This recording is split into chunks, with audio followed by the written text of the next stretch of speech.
ہر 10 سال کے بعد اللہ کی طرف سے ہر مرد عورت کو ایک انعام ملتا ہے۔ مستدرک حاکم کی یہ روایت ہے، سن لیں۔ اذا بلغ عبدی 40 سنتن عافیتہ من البلاء الثلاث، کہ جب میرا بندہ میری بندی 40 برس کی ہوتی ہے، اللہ پاک فرماتے ہیں میں اس کو 3 بیماریوں سے عافیت نصیب فرماتا ہوں، جنون سے، جزام سے اور برس سے۔ اور پھر فرمایا وَإِذَا بَلَغَ عَبْدِي 50 سنتن، جب میرا بندہ میری بندی 50 برس کی ہوتی ہے تو اللہ کی طرف سے یہ انعام ہوتا ہے حاسبتہ حسابا یسیرا، میں اب اس بندی کا جو حساب ہے وہ آسان لوں گا۔ وَإِذَا بَلَغَ عَبْدِي 60 سنتن، کہ جب میرا بندہ میری بندی 60 برس کی ہوتی ہے تو اللہ پاک فرماتے ہیں احبتہ الیہ الانابہ، تو اس کے دل میں اپنی طرف رجوع یہ محبوب بنا دیتا ہوں۔ پھر فرمایا وَإِذَا بَلَغَ عَبْدِي 70 سنتن، جب میرا بندہ میری بندی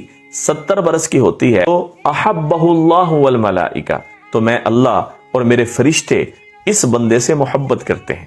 وَإِذَا بَلَغَ عَبْدِي 80 سنتن، جب میرا بندہ میری بندی 80 برس کی ہو جاتی ہے تو اللہ فرماتے ہیں کتبت حسناتہ وَأُلْقِيَتْ سَيِّئَاتُهُ، کہ اس کی نیکیاں لکھو اور اس کی کمیاں کوتاہیاں معاف کر دو۔ وَإِذَا بَلَغَ عَبْدِي 90 سنتن، جب میرا بندہ میری بندی 90 برس کی ہو جاتی ہے تو اللہ اس کو 3 انعام دیتے ہیں۔ پہلا انعام اللہ پاک فرماتے ہیں اسیر اللہ فی الارض، یہ میرا قیدی ہے اور یہ قیدی جو ہو وہ اسی کی ذمہ داری میں ہوتا ہے۔ تو دوسرا انعام غفر لہ ما تقدم من ذنبہ، کہ اس کے اگلے پچھلے سارے گناہ معاف۔ تیسرا انعام وشفی فی اہلہ، اپنے گھر والوں کے بارے میں اس کی شفاعت قبول کی جاتی ہے۔ مبارک ہے ان لوگوں کے لیے جو ان عمروں سے گزر کر فوت ہوئے کہ اللہ کے یہ سارے کے سارے انعامات ان کو حاصل ہو گئے۔ اللہ تعالیٰ یہ ساری کی ساری نعمتیں، یہ انعامات ہم سب کو حاصل کرنے کی توفیق نصیب فرمائے۔ تو ہم یاد رکھیں۔ السلام علیکم ورحمۃ اللہ وبرکاتہ۔